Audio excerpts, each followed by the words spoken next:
Continuing your study from chapter 23. ನಮ್ಮ ಧ್ಯಾನವನ್ನು 23ನೇ ಅಧ್ಯಾಯದಿಂದ ನಾವು ಮುಂದುವರಿಸುತ್ತೇವೆ. We are seeing the expansion of the 10 commandments through these laws given by God to Israel. ದೇವರು ತಾನೇ ಇಸ್ರಾಯೇಲರಿಗೆ ಕೊಟ್ಟ ಈ ಒಂದು ನಿಯಮಗಳಲ್ಲಿ ಆ ಒಂದು 10 ಆಜ್ಞೆಗಳು ಇಲ್ಲಿ ವಿವರಿಸಲ್ಪಟ್ಟಿರುವುದನ್ನು ನಾವು ನೋಡುತ್ತೇವೆ. Now we look chapter 22, we saw different laws and the punishment for breaking those laws. Chapter 23, we will read verse 1. 23ನೇ ಅಧ್ಯಾಯದ 1ನೇ ವಚನವನ್ನು ನಾವು ಓದಿಕೊಳ್ಳೋಣ. Naveen, can you read it? ಆಧಾರವಿಲ್ಲದ ಸುದ್ದಿಯನ್ನು ಹಬ್ಬಿಸಬಾರದು, ದುಷ್ಟರ ಸಹಾಯಕ್ಕಾಗಿ ನ್ಯಾಯ ವಿರುದ್ಧವಾದ ಸಾಕ್ಷಿಯನ್ನು ನುಡಿಯಬಾರದು. This is an expansion of the 9th commandment against false witness. ಸುಳ್ಳು ಸಾಕ್ಷಿಗಳನ್ನ ಹೇಳುವವರಿಗೆ ವಿರುದ್ಧವಾದಂತಹ ಒಂದು 9ನೆಯ ದಶಾಜ್ಞೆಯನ್ನು ನಾವು ಇಲ್ಲಿ ನೋಡ್ತಿದ್ದೇವೆ. Be careful what you say. ನೀವು ಏನನ್ನ ಮಾತನಾಡುತ್ತೀರೋ ಅದರ ವಿಷಯದಲ್ಲಿ ಎಚ್ಚರಿಕೆಯಾಗಿರ್ರಿ. This is God's rule of conduct. ದೇವರು ನಾವು ಹೇಗೆ ನಡೆದುಕೊಳ್ಳಬೇಕು ಅಥವಾ ನಮ್ಮ ನಡವಳಿಕೆಯ ಕುರಿತಾಗಿ ದೇವರ ಆಜ್ಞೆ ಇದಾಗಿದೆ. A gossiper is as bad as a murderer or a thief or an adulterer. ಸುಳ್ಳು ಸುದ್ದಿಯನ್ನ ಹಬ್ಬಿಸುವವನು ಆತನು ಒಬ್ಬ ಕಳ್ಳನಿಗೂ ಮತ್ತು ಕೊಲೆಗಾರನಿಗೂ ಮತ್ತು ವ್ಯಭಿಚಾರಿಗೂ ಸಮಾನನಾಗಿದ್ದಾನೆ. Yet in our society, even among believers, those gossip goes by very easily. ಆದರೂ ನಮ್ಮ ಮಧ್ಯದಲ್ಲಿ ಮತ್ತು ನಮ್ಮ ಸಮಾಜದಲ್ಲಿ ನಮ್ಮ ಮಧ್ಯದಲ್ಲಿ ಆ ಸುಳ್ಳು ಸುದ್ದಿ ಎಂಬಂತದ್ದು ಇರುವಂತದ್ದಾಗಿದೆ, ಅದು ಹಬ್ಬುತ್ತಾ ಇದೆ. This happens even among believers. ಇದು ವಿಶ್ವಾಸಿಗಳ ಮಧ್ಯದಲ್ಲಿಯೂ ನಡೆಯುವಂತದ್ದಾಗಿದೆ. God is concerned about what comes out of our mouth. ನಮ್ಮ ಬಾಯಿಗಳಿಂದ ಏನು ಹೊರಡುತ್ತದೋ ಎಂಬುದರ ಕುರಿತಾಗಿ ದೇವರು ಚಿಂತಿತನಾಗಿದ್ದಾನೆ. The Lord Jesus Christ said to the disciples, let your yes be yes, let your no be no. ನಮ್ಮ ಕರ್ತನಾಂತ ಯೇಸು ಕ್ರಿಸ್ತನು ಆತನ ಶಿಷ್ಯರಿಗೆ ಹೇಳಿದ ಮಾತು, ನಿಮ್ಮ ಮಾತುಗಳು ಹೌದೆಂದರೆ ಹೌದೆನ್ನಿರಿ, ಹೌದಾ ಆಗಲಿ, ಇಲ್ಲವೆಂದರೆ ಇಲ್ಲವೆಂಬುದಾಗಿರಲಿ. Okay, let's read verse 2. 2ನೇ ವಚನವನ್ನ ಈಗ ಓದಿಕೊಳ್ಳೋಣ. ದುಷ್ಕಾರ್ಯವನ್ನು ಮಾಡುವವರು ಬಹುಮಂದಿ ಆದಾಗ್ಯೂ ಅವರ ಜೊತೆಯಲ್ಲಿ ಸೇರಬಾರದು. ಬಹುಮಂದಿಯ ಮಾತಿಗೆ ಒಪ್ಪಿ ನ್ಯಾಯವನ್ನು ಕೆಡಿಸುವ ಸಾಕ್ಷಿಯನ್ನು ಹೇಳಬಾರದು. Yeah, if we follow God's ಕಟ್ಟಳೆಗಳು precept in this matter, ನಾವು ದೇವರ ಕಟ್ಟಳೆಗಳನ್ನ ಈ ರೀತಿ ನಾವು ಕೈಕೊಂಡು ನಡೆಯುವುದಾದರೆ, you cannot follow a multitude to do evil. ನಾವು ಬಹುಸಂಖ್ಯಾತರನ್ನ ಅಥವಾ ಹೆಚ್ಚು ಮಂದಿಯನ್ನ ಕೆಟ್ಟದ್ದನ್ನ ಮಾಡಲಿಕ್ಕಾಗಿ ಅವರ ಆಲೋಚನೆಗಳನ್ನು ಹಿಂಬಾಲಿಸಬಾರದು. All of the marching, the protest, rioting is all because of this group, multitude. ನಾವು ನೋಡುವಾಗ ಪ್ರತಿಭಟನೆ ಇರಬಹುದು, ತಿರುಗಿ ಬೀಳುವಂಥದ್ದಿರಬಹುದು ಮತ್ತು ಪ್ರತಿಭಟನೆಗಳು ಅದು ಈ ಒಂದು ಬಹುಸಂಖ್ಯಾತ ಜನರಿಂದಲೇ ನಡೆಯುವಂತದ್ದಾಗಿರುತ್ತದೆ. If this is followed, our political parties will have a major problem. ಒಂದು ವೇಳೆ ಇದನ್ನು ನಾವು ಹಿಂಬಾಲಿಸುವುದಾದರೆ ನಮ್ಮ ರಾಜಕೀಯ ಪಕ್ಷಗಳಿಗೆ ತೊಂದರೆ ಆಗುತ್ತದೆ.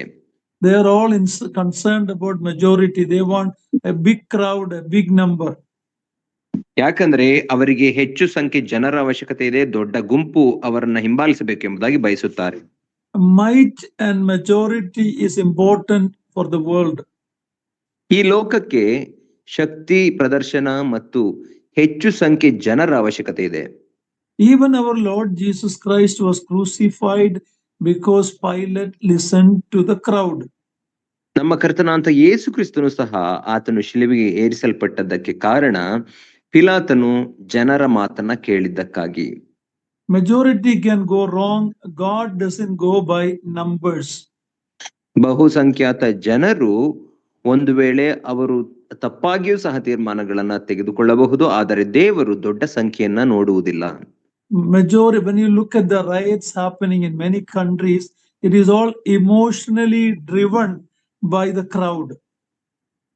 ನಾವು ನೋಡುವಾಗ ಬೇರೆ ಬೇರೆ ದೇಶಗಳಲ್ಲಿ ಮತ್ತು ನಮ್ಮ ದೇಶಗಳಲ್ಲಿ ನಡೆಯುವಂತಹ ಪ್ರತಿಭಟನೆಗಳಿರಬಹುದು ಅಥವಾ ಧ್ವಂಸ ಮಾಡುವಂತ ಕಾರ್ಯಗಳಿರಬಹುದು, ಅದು ನಡೆಯುವಂತದ್ದು ಆ ಬಹುಸಂಖ್ಯಾತ ಜನರ ಗುಂಪುಗಳಿಂದಲೇ. Common sense and truth is not valued when the crowd takes things into their hand. ಸಾಮಾನ್ಯ ತಿಳುವಳಿಕೆ ಮತ್ತು ಸತ್ಯವನ್ನ ಜನರು ತಮ್ಮ ಕೈಗೆ ಕಾನೂನನ್ನಾಗಲಿ ಅಥವಾ ಕಾನೂನನ್ನ ಎತ್ತಿಕೊಳ್ಳುವಾಗ ಅವರು ಅದನ್ನು ಹಿಂಬಾಲಿಸುವುದಿಲ್ಲ. A Christian cannot join the crowd to when they face problems, protest, march. Even so-called Christians do it. Normally, brethren, people don't join that. It is not the will of God. ನಾವು ನೋಡುವಾಗ ಪ್ರತಿಭಟನೆಗಳನ್ನ ಮತ್ತು ಹಿಂಸಾಚಾರವನ್ನ ಕ್ರೈಸ್ತರು, ಮುಖ್ಯವಾಗಿ ವಿಶ್ವಾಸಿಗಳು ಹಿಂಬಾಲಿಸಬಾರದು. ನಾವು Protestants ಅಥವಾ Protestants ಗಳಲ್ಲಿ ಕೆಲವರು ಅದನ್ನ ಮಾಡುವವರಾಗಿದ್ದಾರೆ, ಆದರೆ ನಾವು ಬ್ರೆದರನ್ ಗುಂಪಿನವರು ಅದನ್ನ ಮಾಡುವುದಿಲ್ಲ ಮತ್ತು ಅದನ್ನು ಹಿಂಬಾಲಿಸುವುದೂ ಇಲ್ಲ. Verse 3. 3ನೇ ವಚನ. ಅದಲ್ಲದೆ ಬಡವನನ್ನು ಕರುಣಿಸಿ ಪಕ್ಷಪಾತದಿಂದ ತೀರ್ಮಾನ ಮಾಡಬಾರದು. Judgment should not be swayed towards the rich or the poor. ನ್ಯಾಯ ತೀರ್ಪು ಅದು ಎಂದಿಗೂ ಶ್ರೀಮಂತನ ಪರವಾಗಲಿ ಅಥವಾ ಬಡವನ ಪರವಾಗಲಿ ಪಕ್ಷಪಾತದಿಂದ ಮಾಡಬಾರದು. Judgment and justice should be exercised fairly. ನ್ಯಾಯ ತೀರ್ಪಿರಬಹುದು ಅಥವಾ ಅದಕ್ಕೆ ವಿಚಾರಣೆ ಇರಬಹುದು, ಅದು ನ್ಯಾಯ ರೀತಿಯಲ್ಲಿ ಅಥವಾ ಕ್ರಮಬದ್ಧವಾಗಿ ನಡೆಯಬೇಕು. A false testimony could lead an innocent person to death. ಒಂದು ಸುಳ್ಳು ಸಾಕ್ಷಿಯ ನಿಮಿತ್ತ ಒಬ್ಬ ಅಮಾಯಕ ವ್ಯಕ್ತಿಯನ್ನ ಮರಣದಂಡನೆಗೂ ಸಹ ನಡೆಸಬಹುದು. Judgment should be without partiality. ಆದ್ದರಿಂದ ನ್ಯಾಯ ತೀರ್ಪು ಅದು ಎಂದಿಗೂ ಪಕ್ಷಪಾತದಿಂದ ಕೂಡಿರಬಾರದು. The Roman people depicted justice as a woman. You might have seen the picture of a woman as the sign of justice in the Roman system. ನಾವು Roman ಅಧಿಕಾರಿಗಳು ಅಥವಾ Roman ಅಧಿಕಾರದಲ್ಲಿ ನ್ಯಾಯವನ್ನ ಒಬ್ಬ ಹೆಂಗಸಿಗೆ ಹೋಲಿಸಿರುವುದನ್ನು ನಾವು ನೋಡುತ್ತೇವೆ. ನೀವು ನೋಡಿರಬಹುದು, ರೋಮನ್ ನ್ಯಾಯ ವ್ಯವಸ್ಥೆಯಲ್ಲಿ ನ್ಯಾಯ ಅದು ಹೆಣ್ಣಿನ ರೂಪದಲ್ಲಿ ನ್ಯಾಯಕ್ಕೆ ಒಂದು ವಿಗ್ರಹವನ್ನ ಮಾಡಿರುವುದನ್ನ. It's called a lady justice. ಅದನ್ನ ನಾವು ನ್ಯಾಯ ದೇವತೆ ಎಂಬುದಾಗಿ ಕರೆಯುತ್ತಾರೆ. She is very tender but also blindfolded. You might have seen this picture. ಆಕೆಯು ಅತ್ಯಂತ ಮೃದು ಸ್ವಭಾವದವಳಾಗಿದ್ದರೂ ಸಹ ಆಕೆ ಕಣ್ಣುಗಳನ್ನ ಕಟ್ಟಿರುವುದನ್ನ ನೀವು ನೋಡಿದ್ದೀರಿ, ನೀವು ನೋಡಿರಬಹುದು. She was no respecter of persons, and in one hand she hold a sword and in other hand she has a scale. ನಾವು ನೋಡುವಾಗ ಆಕೆಯು ಯಾರ ಜನರಿಗೂ ವ್ಯತ್ಯಾಸವನ್ನು ಮಾಡುವುದಿಲ್ಲ. ಒಂದು ಕೈಯಲ್ಲಿ ಕತ್ತಿಯನ್ನ, ಇನ್ನೊಂದು ಕೈಯಲ್ಲಿ ತಕ್ಕಡಿಯನ್ನು ಹಿಡಿದಿರುವುದನ್ನು ನಾವು ಕಾಣುತ್ತೇವೆ. Sword meant that when the judgment was handed down, there should be execution of the penalty. ಆ ಕತ್ತಿಯ ಅರ್ಥವೇನೆಂದರೆ, ನ್ಯಾಯ ತೀರ್ಪು ಅದು ವಿಧಿಸಲ್ಪಡುವಾಗ ಆ ನ್ಯಾಯ ತೀರ್ಪನ್ನ ಆದಷ್ಟು ಬೇಗ ಆ ವ್ಯಕ್ತಿಗೆ ಶಿಕ್ಷೆ ವಿಧಿಸುವುದರ ಮೂಲಕ ಅದನ್ನ ಕಾರ್ಯಗತಗೊಳಿಸಬೇಕೆಂಬುದೇ. The scale on the other hand means that justice should be fair. ಆ ಇನ್ನೊಂದು ಕೈಯಲ್ಲಿ ಹಿಡಿದಿರುವಂತಹ ಆ ತಕ್ಕಡಿಯು ಆ ನ್ಯಾಯ ತೀರ್ಪು ಅದು ಸರಿಯಾಗಿರಬೇಕು, ಅದು ಪಕ್ಷಪಾತದಿಂದ ಕೂಡಿರಬಾರದು ಎಂಬುದನ್ನ ತೋರಿಸುತ್ತದೆ. You might have seen this picture in our law firm or in the law firms, but actually what is happening there is against what this Roman system represented. ನಾವು ನಮ್ಮ ನ್ಯಾಯ ವ್ಯವಸ್ಥೆಯಲ್ಲಿ ಇಂತಹ ವಿಗ್ರಹಗಳನ್ನ ನಾವು ಕಂಡಿರಬಹುದು, ಆದರೆ ಈ ಅರ್ಥಕ್ಕೆ ತದ್ವಿರುದ್ಧವಾಗಿ ರೋಮನ್ ಆಡಳಿತದ ವ್ಯವಸ್ಥೆಯಲ್ಲಿ ನ್ಯಾಯ ತೀರ್ಪು ನಡೆಯುತ್ತಿತ್ತು. So judgment should be impartial. ಆದ್ದರಿಂದ ನ್ಯಾಯ ತೀರ್ಪು ಎಂಬಂತದ್ದು ಅದು ಪಕ್ಷಪಾತದಿಂದ ಇರಬಾರದು. We will look at verse by verse. Verse 4 now. 4ನೇ ವಚನವನ್ನು ನಾವು ನೋಡಿಕೊಳ್ಳೋಣ, ವಚನವಾಗಿ ನೋಡಿಕೊಳ್ಳೋಣ. Read 4 and 5 together. 4:5-2.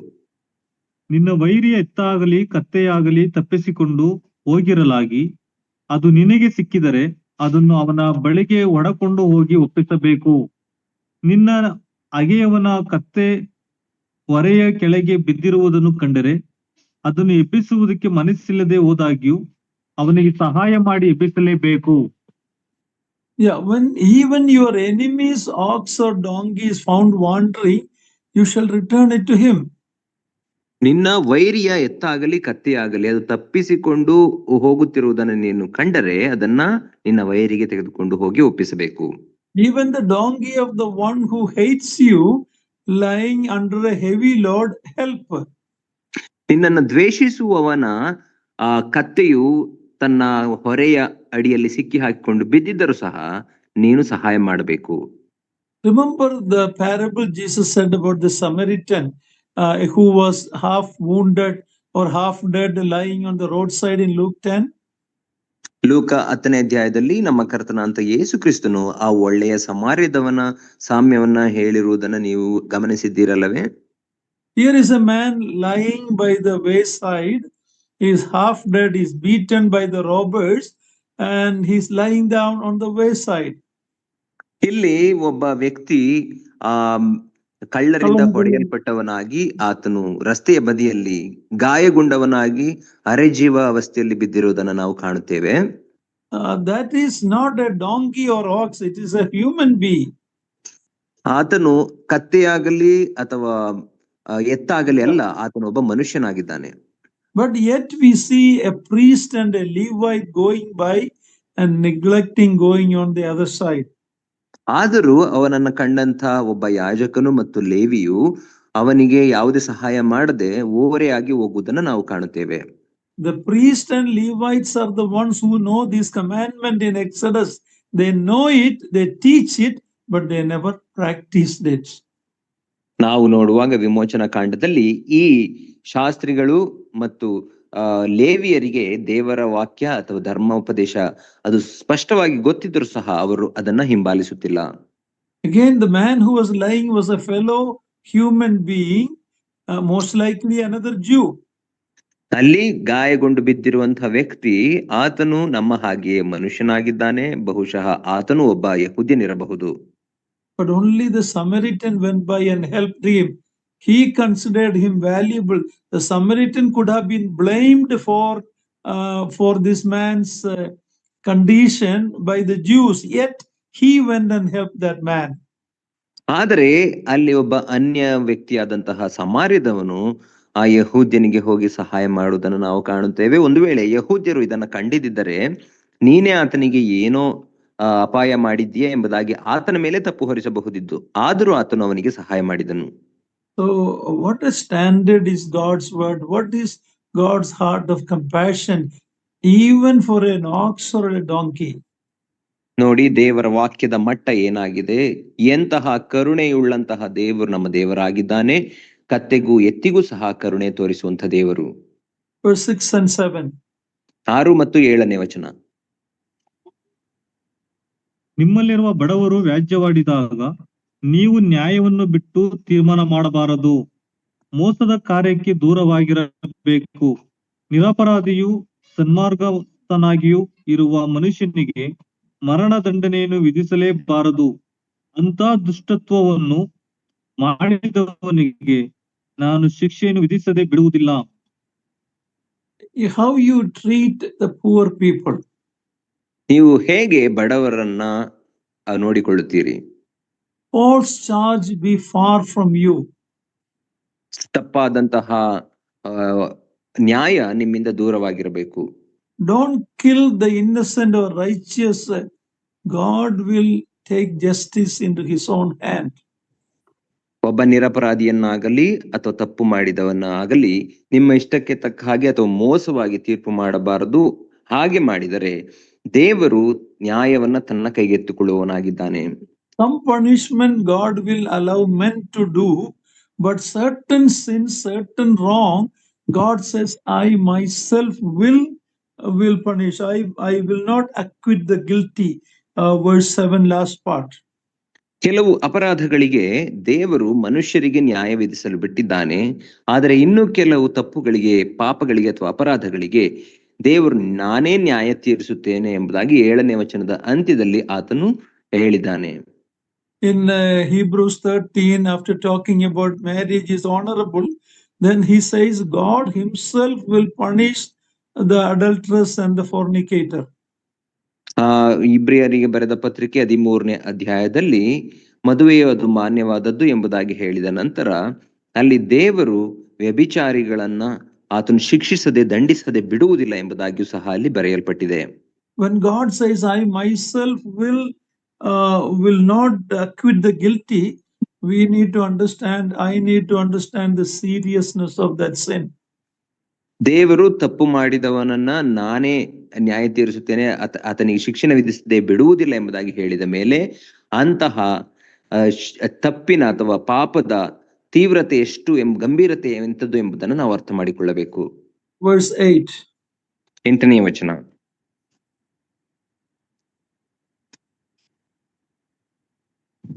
Verse 8. ಲಂಚವು ಕಣ್ಣುಳ್ಳವರನ್ನು ಕುರುಡರಂತೆ ಮಾಡುತ್ತದೆ, ನಿರಪರಾಧಿಯಾದವನು ನ್ಯಾಯವನ್ನು ಕೆಡಿಸುತ್ತದೆ. Yeah, this verse, I think it should be written in all the Indian government offices, because we live in a country which is full of bribery. ಈ ಒಂದು ವಚನ ಭಾಗವು ನಮ್ಮ ಭಾರತದ ಎಲ್ಲ ಸರ್ಕಾರಿ ಕಚೇರಿಗಳಲ್ಲಿ ಬರೆಯಲ್ಪಡಬೇಕು ಎಂಬುದಾಗಿ ನನಗನ್ನಿಸುತ್ತದೆ. ಯಾಕಂದರೆ ನಾವು ಜೀವಿಸುತ್ತಿರುವಂತಹ ಈ ಲೋಕದಲ್ಲಿ, ಭಾರತದಲ್ಲಿ ಲಂಚವಿಲ್ಲದೆ ಏನು ನಡೆಯುವುದಿಲ್ಲ. ಎಲ್ಲ ಕಡೆಯೂ ಲಂಚವನ್ನು ತೆಗೆದುಕೊಳ್ಳುವುದನ್ನು ನಾವು ಕಾಣುತ್ತೇವೆ. Not only in India, in many countries now corruption and bribery is quite common today. ಭಾರತದಲ್ಲಿ ಮಾತ್ರವಲ್ಲ, ಎಲ್ಲಾ ದೇಶಗಳಲ್ಲಿಯೂ ಲಂಚವೆಂಬುದು ಅದು ನಡೆಯುವಂತದಾಗಿದೆ, ತೆಗೆದುಕೊಳ್ಳುತ್ತಾರೆ. In India, a policeman may let you go if you pay him 50 rupees or 100 rupees. In Western countries, that is in millions, okay? But it is bribery. ಭಾರತದಲ್ಲಿ ಒಂದು ವೇಳೆ ಒಬ್ಬ police ನಿಮ್ಮನ್ನ ಹಿಡಿಯುವಾಗ ನೀವು 50-100 ರೂಪಾಯಿ ಕೊಟ್ಟರೆ ಬಿಡಬಹುದು. ಆದರೆ ಪಾಶ್ಚಿಮಾತ್ಯ ದೇಶಗಳಲ್ಲಿ ಈ ಲಂಚವೆಂಬಂಥದ್ದು ಅದು ಲಕ್ಷ ಗಟ್ಟಲೆ ತೆಗೆದುಕೊಳ್ಳುವುದನ್ನು ನಾವು ಕಾಣುತ್ತೇವೆ. It is a common problem today which makes our systems very corrupt. ನಮ್ಮ ವ್ಯವಸ್ಥೆಗಳನ್ನ ಭ್ರಷ್ಟಾಚಾರವಾಗಿ ಮಾಡಿರುವಂತಹ ಒಂದು ಸಾಮಾನ್ಯ ಸಂಗತಿ ಅದು ಲಂಚಗುಳಿತನವಾಗಿದೆ. Deuteronomy 16:19, please read it. Deuteronomy 16:19. ಧರ್ಮೋಪದೇಶ ಕಾಂಡ 16ನೇ ಅಧ್ಯಾಯ 19ನೇ ವಚನವನ್ನು ದಯಮಾಡಿ ಓದ್ರಿ.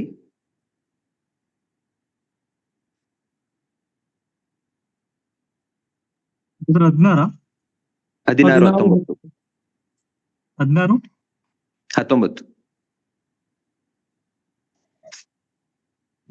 ನೀವು ನ್ಯಾಯವನ್ನು ಬಿಟ್ಟು ತೀರ್ಮಾನ ಮಾಡಬಾರದು, ಪಕ್ಷಪಾತ ಮಾಡಬಾರದು, ಲಂಚ ತೆಗೆದುಕೊಳ್ಳಬಾರದು. ಲಂಚವು ಬುದ್ಧಿವಂತರನ್ನು ಕುರುಡರಂತೆ ಮಾಡುತ್ತದೆ, ನಿರಪರಾಧಿಗಳ ನ್ಯಾಯವನ್ನು ಕೆಡಿಸುತ್ತದೆ. So this was a problem then, and it's a problem in a higher scale today. ಈ ಲಂಚವೆಂಬುದು ಅಂದಿನಿಂದಲೂ ಸಮಸ್ಯೆ ಎಂಬುದಾಗಿ ನಾವು ನೋಡುತ್ತೇವೆ. ಇಂದು ಅತಿ ಹೆಚ್ಚು ಇದು ಸಮಸ್ಯೆ ಆಗಿದೆ. 1 Samuel chapter 8 verse 3. 1 ಸಮುವೇಲ 8ನೇ ಅಧ್ಯಾಯ 3ನೇ ವಚನ. ಇವರು ತಂದೆಯ ಮಾರ್ಗದಲ್ಲಿ ನಡೆಯದೆ ದ್ರವ್ಯಾಶೆಯಿಂದ ಲಂಚ ತೆಗೆದುಕೊಂಡು ನ್ಯಾಯ ವಿರುದ್ಧವಾದ ತೀರ್ಪು ಮಾಡುತ್ತಿದ್ದರಿಂದ. You know who it is talking about? ಯಾರ ಕುರಿತಾಗಿ ಇದು ಮಾತನಾಡುತ್ತಿರುವುದು ನಿಮಗೆ ಗೊತ್ತಾ? This is the great man of God Samuel.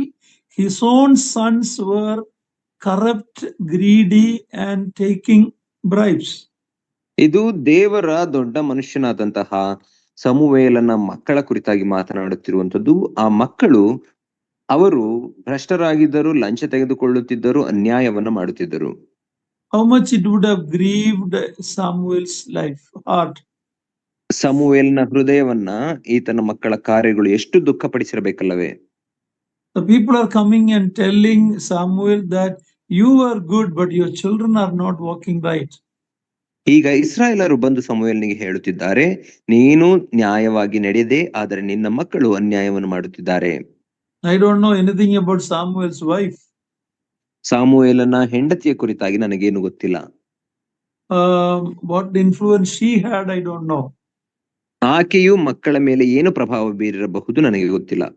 When children are raised equally with the godly by father and mother or husband and wife, the chances their children will walk in the right way. Not 100%, exceptions are there, but most likely if the father and mother say the same thing and teach the same thing, the chances are much for the children to walk right. ತಂದೆ ತಾಯಿಗಳಿಬ್ಬರು ಅಥವಾ ಗಂಡ ಹೆಂಡರಿಬ್ಬರು ಮಕ್ಕಳಿಗೆ ಒಂದೇ ರೀತಿಯಾಗಿ ಬೋಧಿಸಿ ಅವರನ್ನ ನ್ಯಾಯ ರೀತಿಯಲ್ಲಿ ಸತ್ಯ ಮಾರ್ಗದಲ್ಲಿ ನಡೆಸುವುದಾದರೆ ಅವರ ಮಕ್ಕಳು ಬಹುಮಂದಿ, ಎಲ್ಲರೂ ಎಂಬುದಾಗಿ ಹೇಳಲು ಸಾಧ್ಯವಿಲ್ಲ, ಕೆಲವು ಮಾರ್ಗ ತಪ್ಪುವಂತವರು ಇರಬಹುದು ಮಕ್ಕಳು, ಆದರೆ ಬಹುಮಂದಿ ಮಕ್ಕಳು ಅವರು ಸರಿಯಾದ ಮಾರ್ಗದಲ್ಲಿ ನೀತಿವಂತರಾಗಿ ಜೀವಿಸುತ್ತಾರೆ. But when the father is spiritual and the mother is not, or the mother is spiritual, the father is not spiritual but worldly, this kind of problem can come to their children also. ಆದರೆ ತಂದೆಯಾಗಲಿ ತಾಯಿಯಾಗಲಿ ಆತನು ಆತ್ಮೀಕನಾಗಿದ್ದು ಇನ್ನೊಬ್ಬರು ಅವರು ಆತ್ಮೀಕರಲ್ಲದೆ ಲೌಕಿಕವಾಗಿ ಜೀವಿಸುವುದಾದರೆ ಕುಟುಂಬಗಳಲ್ಲಿ ಮಕ್ಕಳ ಮಧ್ಯದಲ್ಲಿ ಇಂತಹ ಸಮಸ್ಯೆ ಬರಬಹುದು. Verse 9. 9ನೇ ವಚನ.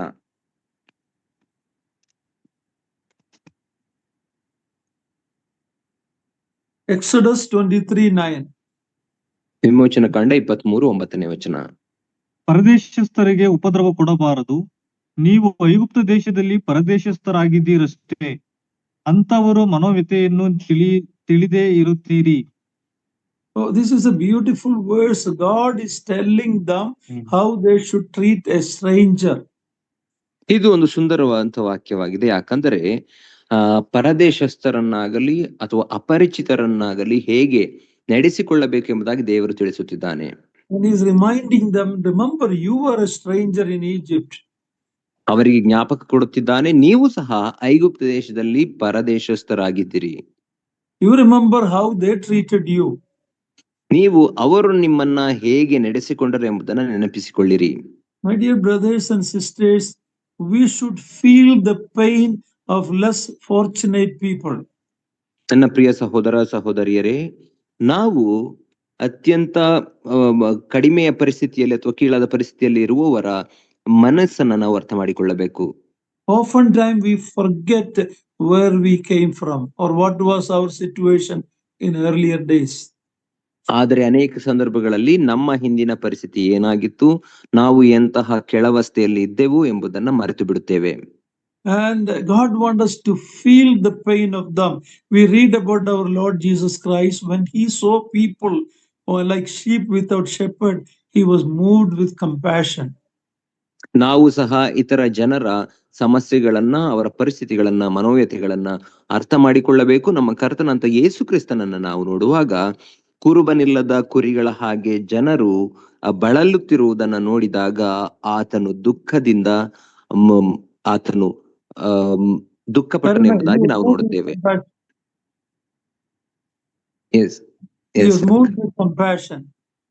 ಆತನು ಕರುಣೆಯಿಂದ ಆತನು ನೋಡಿದನು ಅವರನ್ನ. It says ಕನ್ನಡದಲ್ಲಿ ಮನೋವ್ಯದ. When you see what other people are going through in their heart, they may not tell you, but we should be sensitive to other people's manovyade. ಕನ್ನಡದಲ್ಲಿ ಹೇಳುವಾಗ ಮನೋವ್ಯಥೆ ಎಂಬುದಾಗಿ ನಾವು ನೋಡುತ್ತೇವೆ. ಇತರ ಜನರ ಪರಿಸ್ಥಿತಿಗಳನ್ನ, ಅವರ ದುಃಖದ ಸಂಗತಿಗಳನ್ನ ನಾವು ನೋಡುವಾಗ ಅದನ್ನ ನಾವು ಅನುಭವಿಸದೇ ಇದ್ದರೂ ಸಹ ಅವರ ಪರಿಸ್ಥಿತಿಯನ್ನ ಅರ್ಥ ಮಾಡಿಕೊಳ್ಳಬೇಕು. In the Accept ministry we have a slogan, compassion in action. ನಾವು ಎಕ್ಸೆಪ್ಟ್ ಸೇವೆಯಲ್ಲಿ, ಎಕ್ಸೆಪ್ಟ್ ಮಿನಿಸ್ಟ್ರಿಯಲ್ಲಿ ನಾವು ನೋಡುವಾಗ ಕರುಣೆ ಕಾರ್ಯದಲ್ಲಿ ಕರುಣೆ ಎಂಬುದಾಗಿ ಅಥವಾ ಕಂಪ್ಯಾಷನ್ ಇನ್ ಆಕ್ಷನ್ ಎಂಬುದಾಗಿ ನಾವು ಒಂದು ಧ್ಯೇಯ ವಾಕ್ಯವನ್ನು ಇಟ್ಟುಕೊಂಡಿದ್ದೇವೆ. It is the responsibility of everybody who is working there to practice that slogan. ಆ ಎಕ್ಸೆಪ್ಟ್ ನಲ್ಲಿ ಕೆಲಸ ಮಾಡುತ್ತಿರುವಂತಹ ಪ್ರತಿಯೊಬ್ಬರ ಜವಾಬ್ದಾರಿ ಇದಾಗಿದೆ, ಏನೆಂದರೆ ನಾವು ಕರುಣೆ ಉಳ್ಳವರಾಗಿ ನಡೆದುಕೊಳ್ಳುವುದು. Understand the pain of others. ಇತರರ ನೋವುಗಳನ್ನ ನಾವು ಅರ್ಥ ಮಾಡಿಕೊಳ್ಳಬೇಕು. Okay, now let's read verse 10 to verse 13. 10ರಿಂದ 13ನೇ ವಚನಗಳವರೆಗೆ ಈಗ ನಾವು ಓದಿಕೊಳ್ಳೋಣ. 6 ವರ್ಷ ನಿಮ್ಮ 6 ವರ್ಷ ನಿಮ್ಮ ಹೊಲದಲ್ಲಿ ಬೀಜ ಬಿತ್ತಿ ಅದರ ಬೆಳೆಯನ್ನು ತೆಗೆದುಕೊಂಡು 7ನೇ ವರ್ಷದಲ್ಲಿ ಆ ಭೂಮಿಯನ್ನು ಬೀಳು ಬಿಡಬೇಕು. ನಿಮ್ಮ ದೇಶದ ಬಡವರು ಅದರಲ್ಲಿ ಬೆಳೆಯುವುದನ್ನು ತಿನ್ನಲಿ, ಮಿಕ್ಕದನ್ನು ಕಾಡು ಮೃಗಗಳು ಮೇಯಲಿ. ನಿಮ್ಮ ದ್ರಾಕ್ಷಿ ತೋಟಗಳ ವಿಷಯದಲ್ಲಿಯೂ ಎಣ್ಣೆ ಮರಗಳ ತೋಪುಗಳ ವಿಷಯದಲ್ಲಿಯೂ ಅದೇ ರೀತಿಯಲ್ಲಿ ಮಾಡಬೇಕು. 6 ದಿವಸಗಳು ನಿಮ್ಮ ಕೆಲಸವನ್ನು ನಡೆಸಿ 7ನೆಯ ದಿನದಲ್ಲಿ ಯಾವ ಕೆಲಸವನ್ನು ಮಾಡದೇ ಇರಬೇಕು. ಆ ಹೊತ್ತು ನಿಮ್ಮ ಎತ್ತುಗಳು, ಕತ್ತೆಗಳು, ದಾಸಿಯರು, ಪರದೇಶಸ್ಥರು ವಿಶ್ರಮಿಸಿಕೊಳ್ಳಲಿ. ನಾನು ನಿಮಗೆ ಹೇಳಿದ್ದನ್ನೆಲ್ಲ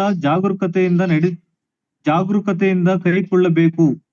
ಬೇರೆ ಯಾವ ದೇವರ ಹೆಸರನ್ನು ಸ್ಮರಿಸಲು ಕೂಡದು, ಉಚ್ಚರಿಸಲು ಕೂಡದು.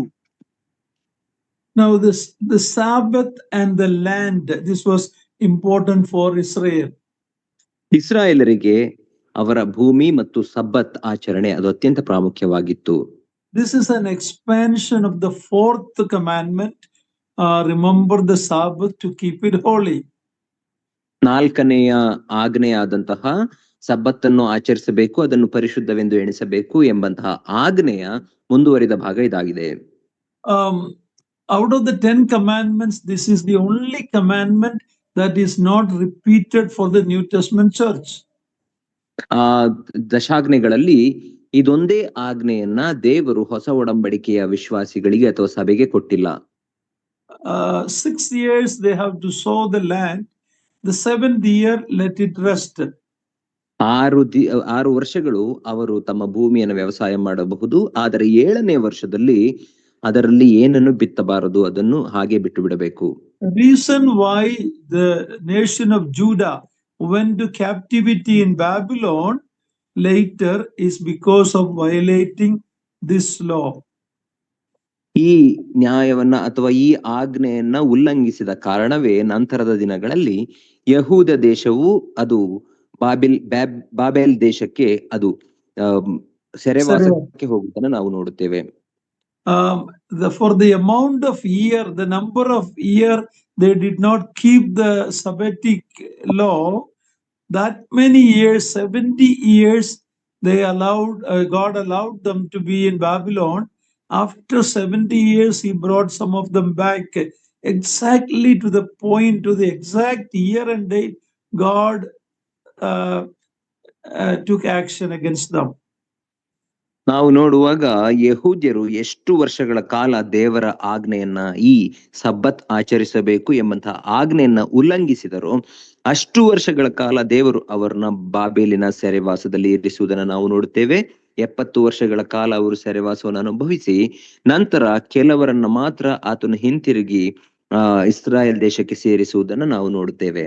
In this passage we read God's concern even for the needy, the poor and the animals also. ಈ ವಚನಗಳಲ್ಲಿ ನಾವು ದೇವರು ಬಡವರಿಗೆ, ದಿಕ್ಕಿಲ್ಲದವರಿಗೆ ಮತ್ತು ಕಾಡು ಮೃಗಗಳಿಗೂ ಕರುಣೆಯನ್ನು ತೋರಿಸುವುದನ್ನ, ಅದರ ಕುರಿತಾಗಿ ಯೋಚಿಸುತ್ತಿರುವುದನ್ನು ನಾವು ನೋಡುತ್ತೇವೆ.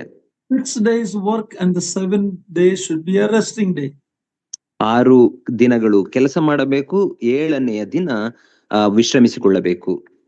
The modern system, the companies like to make you work 7 days, 12 hours or even more and squeeze everything from you and give you some money, but it is not good because our bodies needed the rest.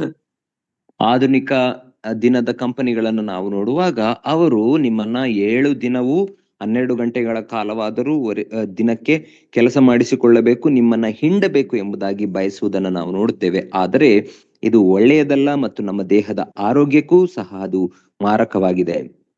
Many young people, because of such pressure jobs, they don't have time for the meetings also. ಅನೇಕ ಯೌವನಸ್ಥರನ್ನ ನೋಡುವಾಗ ಇಂತಹ ಒತ್ತಡದ ಕೆಲಸಗಳನ್ನ ಅವರು ಮಾಡುತ್ತಿರುವುದರಿಂದ ದೇವರಿಗೆ ಸಮಯ ಕೊಡಲು ಮತ್ತು ಸಭೆಗೆ ಬರಲಿಕ್ಕೂ ಸಹ ಅವರಿಗೆ ಆಗುತ್ತಿಲ್ಲ. Now, not only the Sabbath, the 7th day, there is a Sabbatic year and a year of Jubilee. ಸಬ್ಬತ್ ಕೇವಲ 6 ದಿನಗಳಿಗೆ ಮಾತ್ರ ಸೀಮಿತವಾಗಿರಲಿಲ್ಲ, ವಾರದ 6 ದಿನಗಳಿಗೆ, ಆದರೆ ಅದು 6 ವರ್ಷಗಳಿಗೂ ಸಹ ಅದು ಸೀಮಿತವಾಗಿತ್ತು ಮತ್ತು 7ನೆಯ ವರ್ಷವನ್ನ ನಾವು ಜೂಬಿಲಿ ವರ್ಷ ಎಂಬುದಾಗಿ ಕರೆಯುತ್ತೇವೆ. So Sabbath day, ಸಬ್ಬತ್ ದಿನ, Sabbath year, ಸಬ್ಬತ್ತಿನ ವರುಷ, year of Jubilee.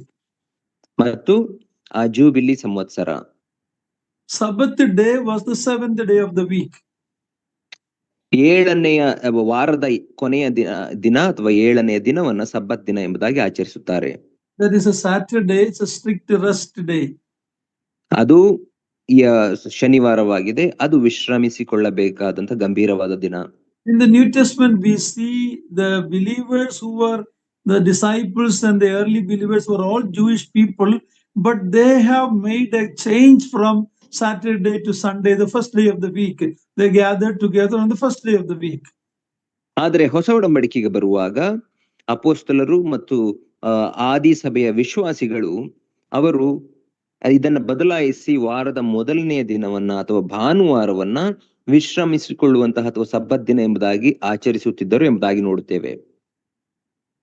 ಅವರು ಯಹೂದ್ಯರಾಗಿದ್ದರು, they changed it to the Lord's Day, the first day of the week, based on the resurrection day of Jesus Christ. ಅವರು ಯಹೂದ್ಯರಾಗಿದ್ದರೂ ಸಹ ನಮ್ಮ ಕರ್ತನಾಂತ ಯೇಸು ಕ್ರಿಸ್ತನ ಪುನರುತ್ಥಾನದ ದಿನವಾದ್ದರಿಂದ ಭಾನುವಾರವನ್ನ ತಮ್ಮ ಸಬ್ಬತ್ ದಿನ ಎಂಬುದಾಗಿ ಅವರು ಬದಲಾಯಿಸಿಕೊಂಡಿದ್ದರು. ಸಬ್ಬತ್ ದಿನವಲ್ಲ, the Lord's Day. ಕರ್ತನ ದಿನ ಎಂಬುದಾಗಿ ಆಚರಿಸುತ್ತಿದ್ದರು. So you see a shift there in Acts chapter 2. ಈ ಒಂದು ಬದಲಾವಣೆಯನ್ನ ನಾವು ಅಪೊಸ್ತಲರ ಕೃತಿ 2ನೇ ಅಧ್ಯಾಯದಿಂದ ಕಾಣುತ್ತೇವೆ. Sabbatic year was the year of rest in every 7 year. ಸಬ್ಬತ್ತಿನ ವರುಷ ಎಂಬುದಾಗಿ ಹೇಳುವಾಗ ಪ್ರತಿ 7ನೆಯ ವರುಷವೇ ಅದು ಸಬ್ಬತ್ತಿನ ವರ್ಷವಾಗಿತ್ತು. The land has to be free from cultivation. ಭೂಮಿಯನ್ನ ಯಾವುದೇ ವ್ಯವಸಾಯ ಮಾಡದೆ ಅದಕ್ಕೆ ವಿಶ್ರಾಂತಿಯನ್ನ ಕೊಡಬೇಕು. Year of Jubilee is a year of giving liberty to those who are serving. Jubilee ಸಂವತ್ಸರ ಎಂಬುದಾಗಿ ಹೇಳುವಾಗ ಸೇವಕರಿಗೆ ಅಥವಾ ಕೂಲಿಯ ಆಳುಗಳಿಗೆ ಬಿಡುಗಡೆಯನ್ನು ಕೊಡುವಂತಹ ವರ್ಷವಾಗಿತ್ತು. The whole thing is reminding Israel that God owns the land. They were merely as trustees or occupants. The land belongs to God. ಈ ಎಲ್ಲ ಆಚರಣೆಗಳ ಹಿಂದೆ ಇರುವಂತಹ ಉದ್ದೇಶವೇನೆಂದರೆ ದೇವರು ಇಸ್ರಾಯೇಲರಿಗೆ ತಾನು ಎಲ್ಲದಕ್ಕೂ ಒಡೆಯನು, ಎಲ್ಲವೂ ತನ್ನ ಅಧೀನದಲ್ಲಿದೆ, ಕೇವಲ ಇಸ್ರಾಯೇಲರು ಅದನ್ನು ನೋಡಿಕೊಳ್ಳುವಂತವರು ಮನೆವಾರ್ತೆಯವರಷ್ಟೇ ಎಂಬುದನ್ನ ಅವರ ನೆನಪಿಗೆ ತರುವುದಕ್ಕೆ ಎಲ್ಲ ಆಚರಣೆಗಳಿತ್ತು. We read very clearly that God owns the land. ನಾವು ಸ್ಪಷ್ಟವಾಗಿ ಓದುತ್ತೇವೆ ಏನೆಂದರೆ ಭೂಮಿಯು ಅದು ಯೆಹೋವನಿಗೆ ಸೇರಿದ್ದು. Now even Israel's land, Israel God says the land is mine. ಮತ್ತು ಇಸ್ರಾಯೇಲರ ದೇವರು ಸಹ ಭೂಮಿಯು ನನ್ನದು ಎಂಬುದಾಗಿ ಹೇಳುವುದನ್ನು ನಾವು ಕಾಣುತ್ತೇವೆ. ಅವರಿಗೆ ಕೊಟ್ಟ ದೇಶವು ಅದು ನನ್ನದು, the land is mine. ನಿಮಗೆ ಕೊಟ್ಟಿರುವಂತಹ ವಾಗ್ದಾನ ದೇಶವೂ ಸಹ ನನ್ನದೇ ಎಂಬುದಾಗಿ ಯೆಹೋವನು ಹೇಳುತ್ತಾನೆ. How does it apply to us today, New Testament believers? ಹಾಗಾದರೆ ಹೊಸ ಒಡಂಬಡಿಕೆಯ ವಿಶ್ವಾಸಿಗಳಂತ ನಮಗೆ ಅದು ಹೇಗೆ ಅನ್ವಯಿಸುತ್ತದೆ? We are only stewards of all that we have, all that God has entrusted into our hand, whether our health, our body, our riches, our everything that we own is actually given and stewardship to us. It is not ours. We are bought with a price. We are not our own, we read. ಹೊಸ ಒಡಂಬಡಿಕೆ ವಿಶ್ವಾಸಿಗಳಂತ ನಾವು ಸಹ ನಮ್ಮ ಬಳಿಯಲ್ಲಿ ಇರುವಂತದ್ದೆಲ್ಲವೂ ಅದು ದೇವರಿಗೆ ಸೇರಿರುವಂತದ್ದು. ನಮ್ಮ ಆರೋಗ್ಯವಿರಬಹುದು, ನಮ್ಮ ದೇಹವಿರಬಹುದು, ನಮ್ಮ ಆಸ್ತಿ ಅಂತಸ್ತು, ನಮ್ಮ ಕೆಲಸ, ನಮಗೆ ಕೊಡಲ್ಪಟ್ಟಿರುವಂತಹ ಎಲ್ಲವೂ ಸಹ ಅದು ದೇವರಿಂದಲೇ ನಮಗೆ ಕೊಡಲ್ಪಟ್ಟಿದೆ. ನಾವು ಕೇವಲ ಮನೆವಾರ್ತೆಯವರು. ಸರಿಯಾಗಿ ನಮಗೆ ಕೊಡಲ್ಪಟ್ಟಂತದ್ದನ್ನೆಲ್ಲ ನಾವು ಕಾದುಕೊಳ್ಳಬೇಕು ಮತ್ತು ಉಪಯೋಗಿಸಬೇಕು. There's a denomination called the Seventh-day Adventist. Seventh Day Adventists ಎಂಬಂತಹ ಒಂದು ಪಂಗಡವನ್ನ, ಕ್ರೈಸ್ತ ಪಂಗಡವನ್ನ ನಾವು ಕಾಣುತ್ತೇವೆ. They gather Saturday and they disregard Sunday. ಅವರು ಶನಿವಾರ ಮಾತ್ರ ಕೂಡಿ ಬಂದು ಭಾನುವಾರವನ್ನ ಕಡೆಗಣಿಸುತ್ತಾರೆ. And they claim that the Sabbath keeping is very important. ಅವರು ನಾವು ಸಬ್ಬತ್ತನ್ನು ಆಚರಿಸುವಂತದ್ದು ಅತ್ಯಂತ ಪ್ರಾಮುಖ್ಯವಾದ್ದು ಎಂಬುದಾಗಿ ಹೇಳುತ್ತಾರೆ. But the thing is that they only keep the Sabbath day. They don't keep the Sabbath year or the Jubilee year. ಆದರೆ ಅವರು ಮಾಡುವಂತಹ ಕಾರ್ಯದಲ್ಲಿರುವಂತಹ ಒಂದು ವ್ಯತ್ಯಾಸವೇನೆಂದರೆ ಅವರು ಕೇವಲ ಸಬ್ಬತ್ ದಿನವನ್ನ ಮಾತ್ರ ಆಚರಿಸುತ್ತಾರೆ. ಆದರೆ ಸಬ್ಬತ್ ವರ್ಷವನ್ನಾಗಲಿ ಜೂಬಿಲಿ ಸಂವತ್ಸರವನ್ನಾಗಲಿ ಅವರು ಆಚರಿಸುವುದಿಲ್ಲ. Even the Sabbath day they don't keep. There is a Seventh-day Adventist hospital in Bangalore. They work Saturday. ಆದರೆ ಆ ಸೆವೆಂತ್ ಡೇ ಅಡ್ವೆಂಟಿಸ್ಟ್ ಗಳು ಸಹ ಆ ಸಬ್ಬತ್ ದಿನವನ್ನ ಕೈಗೊಳ್ಳದೇ ಇರುವುದನ್ನ ನಾವು ನೋಡುತ್ತೇವೆ. ಯಾಕಂದ್ರೆ ಬೆಂಗಳೂರಿನಲ್ಲಿ ಒಂದು ಸೆವೆಂತ್ ಡೇ ಅಡ್ವೆಂಟಿಸ್ಟ್ ಅವರ ಆಸ್ಪತ್ರೆ ಉಂಟು.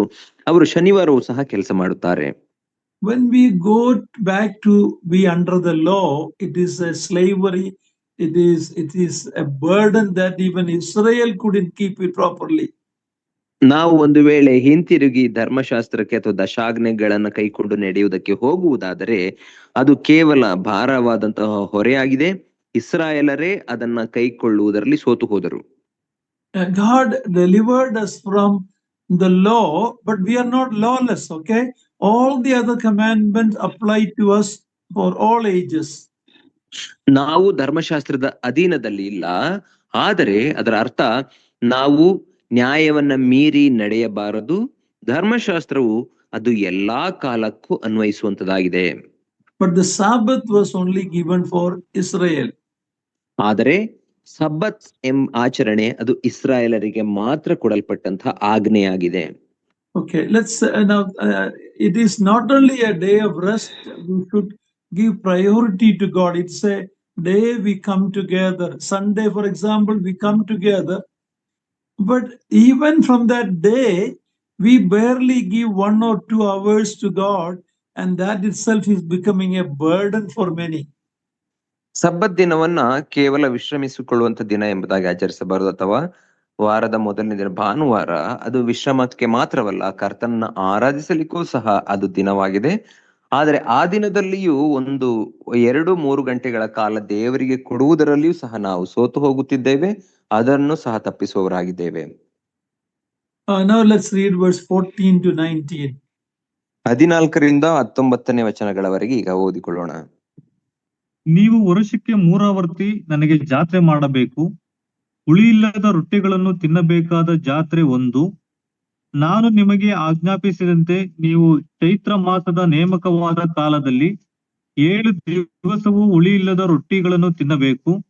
ಆ ಮಾಸದಲ್ಲಿ ಐಗುಪ್ತ ದೇಶದಿಂದ ಹೊರಟು ಬಂದಿದ್ದೀರಲ್ಲ, ಒಬ್ಬನು ಕೈಯಲ್ಲಿ ಕಾಣಿಕೆಯಿಲ್ಲದೆ ನನ್ನ ಸನ್ನಿಧಿಯಲ್ಲಿ ಕಾಣಿಸಿಕೊಳ್ಳಕೂಡದು.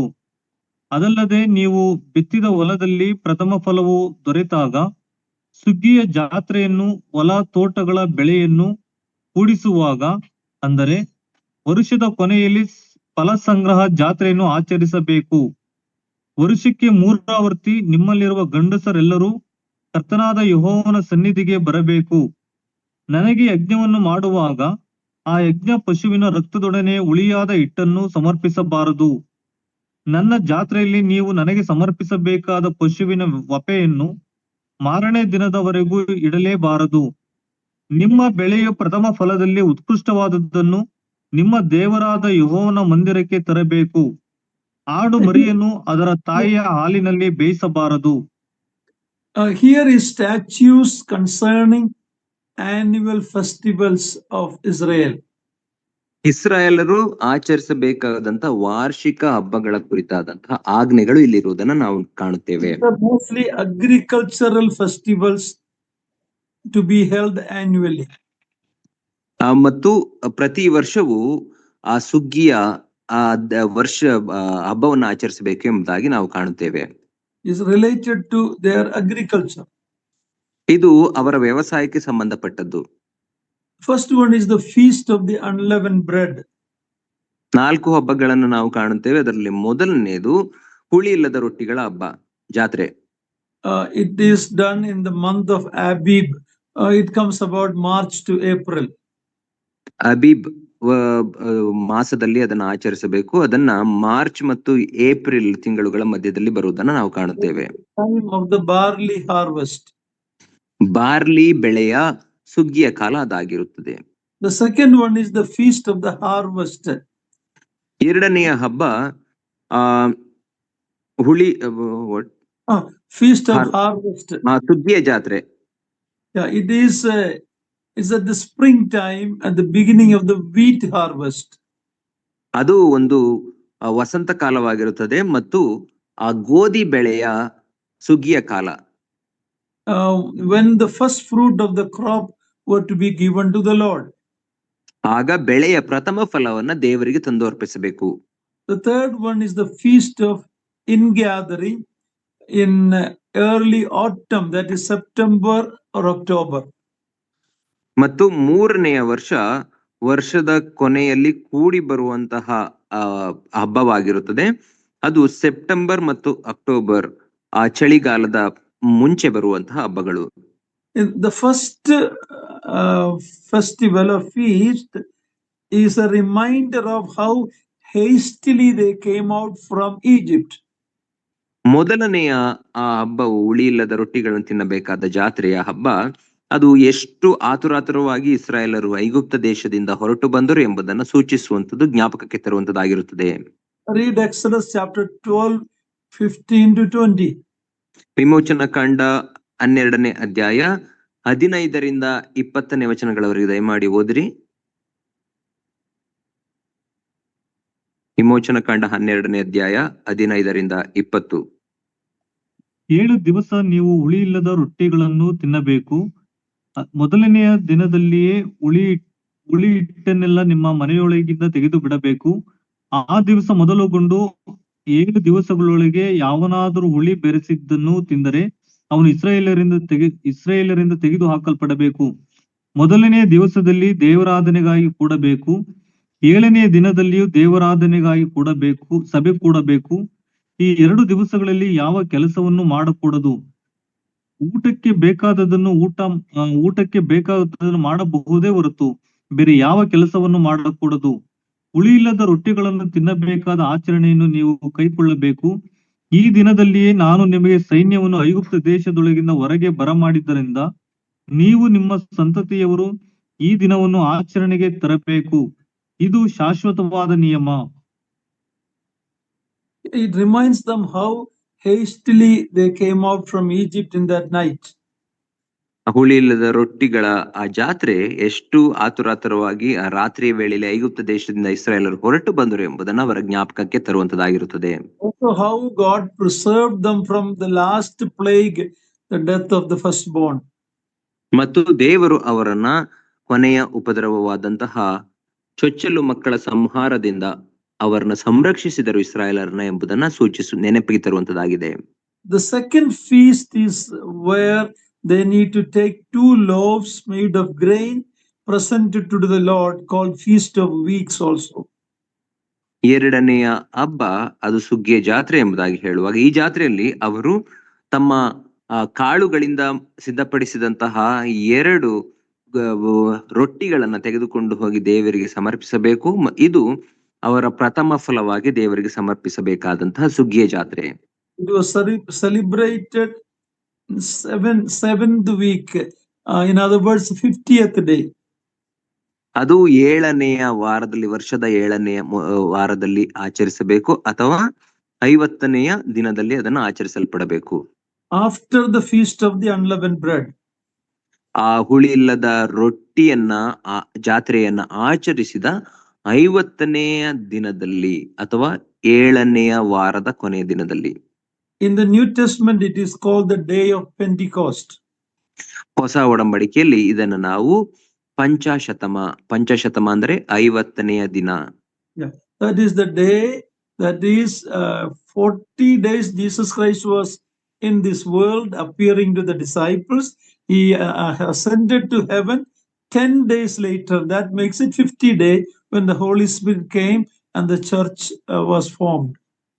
ನಮ್ಮ ಕರ್ತನಾಂತ ಯೇಸು ಕ್ರಿಸ್ತನು ಪುನರುತ್ಥಾನವಾದ ನಂತರ ತನ್ನ ಶಿಷ್ಯರಿಗೆ ಮತ್ತು ಜನರಿಗೆ 40 ದಿವಸಗಳವರೆಗೆ ಆತನು ಕಾಣಿಸಿಕೊಳ್ಳುತ್ತಿದ್ದನು. ನಂತರ 50ನೆಯ ದಿನದಲ್ಲಿ ಆತನು, ಅಂದರೆ 40 ದಿನದ ನಂತರ 10 ದಿನಗಳು ಕೂಡಿಸಿದಾಗ 50ನೆಯ ದಿನದಲ್ಲಿ ಪರಲೋಕಾರೋಹಣವಾದನು. ಆ 50ನೆಯ ದಿನದಲ್ಲಿ 40 ದಿನ ಆದಮೇಲೆ ಸ್ವರ್ಗಾರೋಹಣವಾಯಿತು.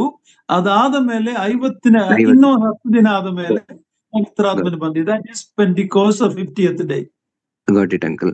ಪುನರುತ್ಥಾನವಾದ 40 ದಿನಗಳವರೆಗೂ ಯೇಸು ಸ್ವಾಮಿ ತನ್ನ ಶಿಷ್ಯರಿಗೆ ಕಾಣಿಸಿಕೊಳ್ಳುತ್ತಿದ್ದು 40ನೇ ದಿನದಲ್ಲಿ ಪರಲೋಕಾರೋಹಣವಾಗುವುದನ್ನು ನಾವು ಕಾಣುತ್ತೇವೆ.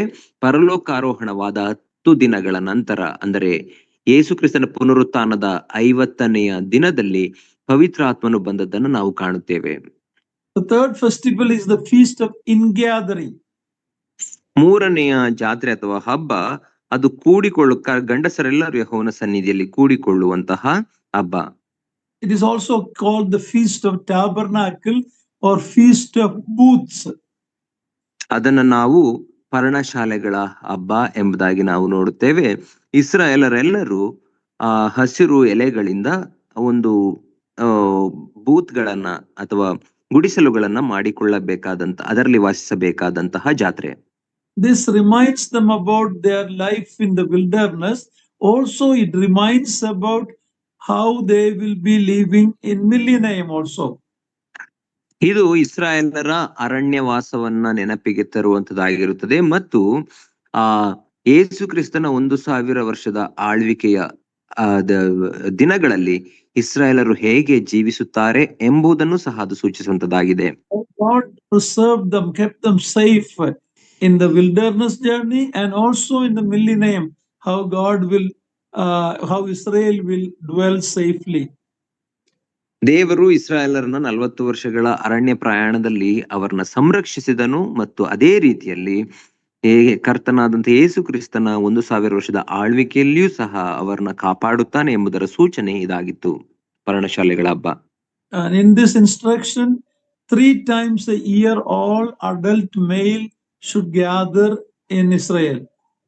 ಈ ಪರ್ಣಶಾಲೆಗಳ ಹಬ್ಬದ ಆಚರಣೆ ಹೇಗಿರಬೇಕು ಎಂಬುದಾಗಿ ನೋಡುವಾಗ ಪ್ರತಿಯೊಂದು ಕುಟುಂಬದ ಹಿರಿಯ ಗಂಡಸರು ಯೆರೂಸಲೇಮಿನಲ್ಲಿ ಅವರು ವರ್ಷಕ್ಕೆ 3 ಆವರ್ತಿ ಬಂದು ಕೂಡಿಕೊಳ್ಳಬೇಕು. To worship at the tabernacle and later in the temple when Solomon made the temple. ಅವರು ನಂತರ ಯೆರೂಸಲೇಮಿಗೆ ಬಂದು ದೇವದರ್ಶನದ ಗುಡಾರದ ಬಳಿಯಲ್ಲಿ ಪರ್ಣಶಾಲೆಗಳನ್ನು ಮಾಡಿಕೊಂಡು ವಾಸಿಸುತ್ತಿದ್ದರು. ನಂತರ ಸೊಲೊಮೋನನು ದೇವಾಲಯವನ್ನು ಕಟ್ಟಿಸಿದ ನಂತರ ದೇವಾಲಯಕ್ಕೆ ಬಂದು ಕರ್ತನನ್ನ ಆರಾಧಿಸಿ ಈ ಒಂದು ಆಚರಣೆಯನ್ನ ಆಚರಿಸುತ್ತಿದ್ದರು. The male has to come compulsory, others can come voluntarily. ಗಂಡಸರು ಮಾತ್ರ ಬರಬಹುದಾಗಿತ್ತು, ಆದರೆ ಬೇರೆಯವರು ಸಹ ಸ್ವಪ್ರೇರಿತರಾಗಿ ಬರಬಹುದಿತ್ತು. Luke chapter 2 verse 41, please read it. ಲೂಕ 2ನೇ ಅಧ್ಯಾಯ 41ನೇ ವಚನ ದಯಮಾಡಿ ಓದಿರಿ.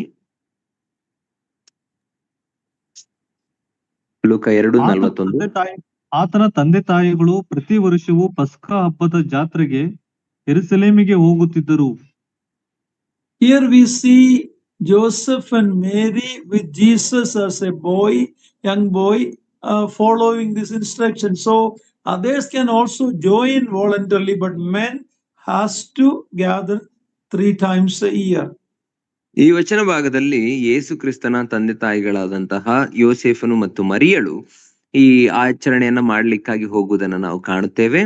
ಬೇರೆಯವರು ಸಹ ಸ್ವಪ್ರೇರಿತರಾಗಿ ಈ ಆಚರಣೆಯನ್ನ ಮಾಡಬಹುದಿತ್ತು ವರ್ಷಕ್ಕೆ 3 ಆವರ್ತಿ. That is why Mary also went. ಆದ್ದರಿಂದಲೇ ಮರಿಯಳು ಸಹ ಹೋಗುವುದನ್ನು ನಾವು ಕಾಣುತ್ತೇವೆ. In verse 19 of Exodus 23 we read, "You shall not boil a young goat in the milk of its mother." 19ನೇ ವಚನದಲ್ಲಿ 23ನೇ ಅಧ್ಯಾಯ ವಿಮೋಚನ ಕಾಂಡದಲ್ಲಿ ನಾವು ನೋಡುತ್ತೇವೆ, ಆಡು ಮರಿಯನ್ನ ಅದರ ತಾಯಿಯ ಹಾಲಿನಲ್ಲಿ ಬೇಯಿಸಬಾರದು. Now this means it was a Canaanite religious practice of fertility. They used to do this for fertility right. ಕಾನಾನ್ಯರು ಈ ರೀತಿ ತಾವು ಫಲಭರಿತರಾಗಿ ಅಥವಾ ಹೆಚ್ಚು ಮಕ್ಕಳನ್ನ ಹೊಂದಲಿಕ್ಕಾಗಿ ಇಂತಹ ಆಚರಣೆಯನ್ನ ಮಾಡುತ್ತಿದ್ದರಿಂದ ಇದು ಕಾನಾನ್ಯರ ಆಚರಣೆ ಆಗಿತ್ತು. That children of Israel should not do. ಆ ಕಾರ್ಯವನ್ನ ಇಸ್ರಾಯೇಲರು ಆಚರಿಸಬಾರದು. I said it, but you may not like me for telling it. Today Hindu women wear a toe ring for the same pagan belief. ನಿಮಗೆ ಕೆಲವರಿಗೆ ಇದು ಇಷ್ಟವಾಗದಿರಬಹುದು, ಆದರೆ ಹಿಂದೂ ಮಹಿಳೆಯರು ಇದೇ ಆಚರಣೆಯನ್ನ ಮಾಡ್ಲಿಕ್ಕಾಗಿ ಅಥವಾ ಫಲಭರಿತರಾಗಿರಬೇಕು, ತಾವು ಹೆಚ್ಚು ಮಕ್ಕಳನ್ನ ಪಡೆಯಬೇಕೆಂಬ ಉದ್ದೇಶದಿಂದ ಕಾಲಿನ ಬೆರಳಿಗೆ ಉಂಗುರಗಳನ್ನ ಧರಿಸಿಕೊಳ್ಳುತ್ತಾರೆ. Unfortunately, I see believers sisters also doing that. ಆದರೆ ವಿಶ್ವಾಸಿಗಳು ಸಹೋದರಿಯರು ಸಹ ಇದನ್ನು ಆಚರಿಸುವುದನ್ನು ನಾವು ಕಾಣುತ್ತೇವೆ. ದುರದೃಷ್ಟಕರ. I think it is simply following as a cultural tradition without knowing the beliefs behind it. ಇದು ಕೇವಲ ಸಾಂಸ್ಕೃತಿಕ ಆಚರಣೆಯಾಗಿದೆ. ಆ ಸಾಂಸ್ಕೃತಿಕ ಆಚರಣೆ ಎಂಬುದಾಗಿ ಕೆಲವರು ನಂಬಿ ಅದನ್ನು ಆಚರಿಸುತ್ತಾರೆ, ಆದರೆ ಅದರ ಹಿಂದೆ ಇರುವಂತಹ ಉದ್ದೇಶವನ್ನ ತಿಳಿಯದೆ ಈ ರೀತಿ ಆಚರಿಸುತ್ತಾರೆ. Lot of things we put on our body has to do with pagan practices. ನಮ್ಮ ದೇಹಗಳ ಮೇಲೆ ಧರಿಸಿಕೊಳ್ಳುವಂತಹ ಅನೇಕ ಸಂಗತಿಗಳು ಸಹ ಅದು ಈ ಅನ್ಯ ಜನರಿಂದ ಬಂದಂತಹ ಆಚರಣೆಗಳಾಗಿವೆ. God did not want his people to partake of anything related to idolatry or idol worship.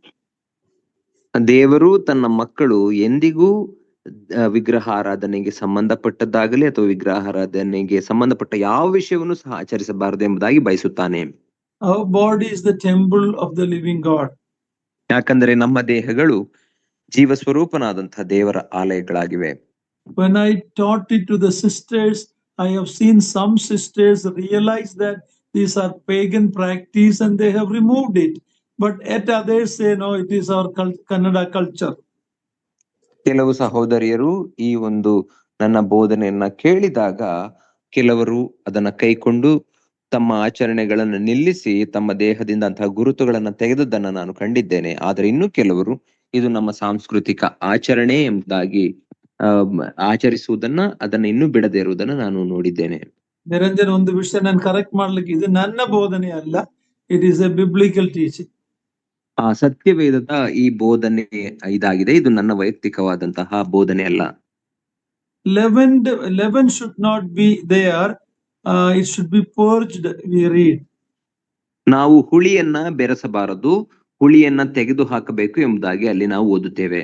We know from the other passages, the leaven is a picture of evil, malice or wickedness.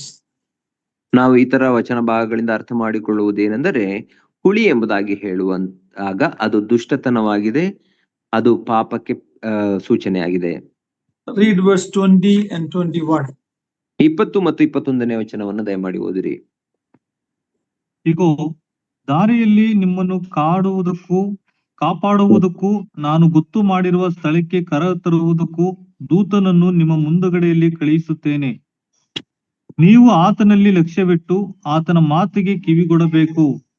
ಆತನಿಗೆ ಅವಿಧೇಯರಾಗಿರಬಾರದು. ಅವಿಧೇಯರಾದರೆ ನಿಮ್ಮನ್ನು ಕ್ಷಮಿಸಲಾರನು. ನನ್ನ ನಾಮ ಮಹಿಮೆ ಆತನಲ್ಲಿ ಇರುವುದು. Now, who is this angel? ಇಲ್ಲಿ ದೂತನನ್ನ ನಿಮ್ಮ ಮುಂದುಗಡೆ ಕಳಿಸುತ್ತೇನೆ ಎಂಬುದಾಗಿ ಹೇಳಿರುವ ದೂತನ ಯಾರು? Other scriptures shed light into this. ಈ ದೂತನ ಕುರಿತಾಗಿ ದೇವರ ವಾಕ್ಯದ ಇತರ ವಚನಗಳು ನಮಗೆ ಬೆಳಕು ಚೆಲ್ಲುವಂತವುಗಳಾಗಿವೆ. Also says, my name is in him. ನನ್ನ ನಾಮ ಮಹಿಮೆಯು ಆತನಲ್ಲಿ ಇರುವುದು ಎಂಬುದಾಗಿ ಅಲ್ಲಿ ಹೇಳಲ್ಪಟ್ಟಿದೆ. He has the authority of Jehovah. ಯೆಹೋವನ ಅಧಿಕಾರ ಆತನಲ್ಲಿರುತ್ತದೆ. Is none other than the pre-incarnate Christ, appearance of Christ in the Old Testament before he came as a human being. ಅದು ಬೇರೆ ಯಾರು ಅಲ್ಲ, ನಮ್ಮ ಕರ್ತನಾದಂತ ಯೇಸು ಕ್ರಿಸ್ತನು ಮನುಷ್ಯನ ರೂಪದಲ್ಲಿ ಭೂಮಿಗೆ ಬರುವುದಕ್ಕಿಂತ ಮುಂಚೆ ಹೊಸ ಒಡಂಬಡಿಕೆಯಲ್ಲಿ ಕಾಣಿಸಿಕೊಂಡಿರುವುದೇ ಆಗಿದೆ. And that angel the angel will lead you into the promised land. ಆ ದೂತನು ನಿಮ್ಮನ್ನ ವಾಗ್ದಾನ ದೇಶಕ್ಕೆ ನಡೆಸುತ್ತಾನೆ. We know that even Moses couldn't lead them to the promised land. The man who gave the law couldn't lead them to the promised land. ನಾವು ನೋಡುತ್ತೇವೆ, ಮೋಶೆಯು ಸಹ ಅವರ ನಾಯಕನಾಗಿ ಅವರಿಗೆ ಧರ್ಮೋಪದೇಶವನ್ನು ಕೊಟ್ಟಂತಹ ಮೋಶೆಯು ಸಹ ಅವರನ್ನ ವಾಗ್ದಾನ ದೇಶಕ್ಕೆ ನಡೆಸಲು ಸಾಧ್ಯವಾಗಲಿಲ್ಲ. Another person, Joshua had to come to lead them to the Canaan. ಆದರೆ ಇನ್ನೊಬ್ಬ ವ್ಯಕ್ತಿ ಬರಬೇಕಾಯ್ತು, ಯೆಹೋಶುವನು ಬಂದು ಅವರನ್ನ ವಾಗ್ದಾನ ದೇಶಕ್ಕೆ ನಡೆಸಬೇಕಾಯಿತು. You know that Joshua and Jesus are the same root word. Joshua, Jesus are the same. So what the law couldn't do, Jesus led us to salvation and to the promises of God. ನಾವು ನೋಡುವಾಗ ಯೆಹೋಶುವ ಮತ್ತು ಯೇಸು ಎಂಬಂತಹ ಈ ಎರಡು ಪದಗಳ ಮೂಲ ಅರ್ಥ ಒಂದೇ ಆಗಿದೆ. ಯೆಹೋಶುವ ಅಥವಾ ಯೇಸು ಎಂಬುದು ಒಂದೇ ಪದಗಳ ಅರ್ಥವನ್ನು ಸೂಚಿಸುವಂತದ್ದಾಗಿದೆ. ನಮ್ಮ ವಾಗ್ದಾನ ದೇಶಕ್ಕೆ ಸೇರಿಸಬೇಕಾದರೆ ನಮ್ಮ ಕರ್ತನಂತ ಯೇಸು ಕ್ರಿಸ್ತನೇ ಬರಬೇಕಾಯಿತು. Read 23 to 26. 23ರಿಂದ 26ನೇ ವಚನಗಳವರೆಗೆ ದಯಮಾಡಿ ಓದಿರಿ. ನನ್ನ ದೂತನು ನಿಮ್ಮ ಮುಂದೆ ಮುಂದೆ ನಡೆದು ಅಮೋರಿಯರು, ಹಿತ್ತಿಯರು, ಪೆರಿಜಿಯರು, ಕಾನಾನ್ಯರು, ಇವ್ವಿಯರು, ಯೆಬೂಸಿಯರು ಇರುವ ದೇಶಕ್ಕೆ ನಿಮ್ಮನ್ನು ಸೇರಿಸುವನು. ಅವರನ್ನಾದರೂ ನಾನು ನಿರ್ಮೂಲ ಮಾಡುವೆನು. ಅವರ ದೇವತೆಗಳು ನೀವು ನಿರ್ಮೂಲ ಅಂದ್ರೆ ನಿರ್ಮೂಲ ಮಾಡುವೆನು.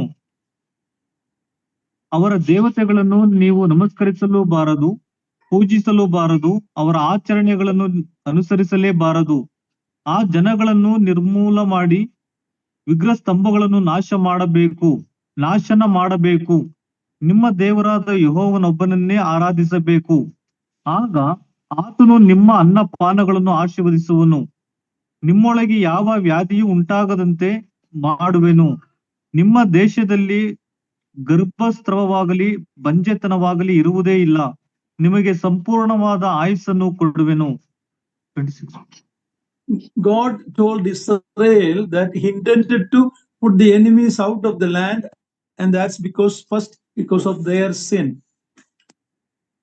ದೇವರು ಅವರ ಪಾಪದ ನಿಮಿತ್ತದಿಂದಾಗಿ ಆ ದೇಶದ ನಿವಾಸಿಗಳನ್ನ ಅಥವಾ ಇಸ್ರಾಯೇಲರ ಶತ್ರುಗಳನ್ನ ದೇಶದಿಂದ ನಿರ್ಮೂಲ ಮಾಡುತ್ತೇನೆ ಎಂಬುದಾಗಿ ಹೇಳಿದನು.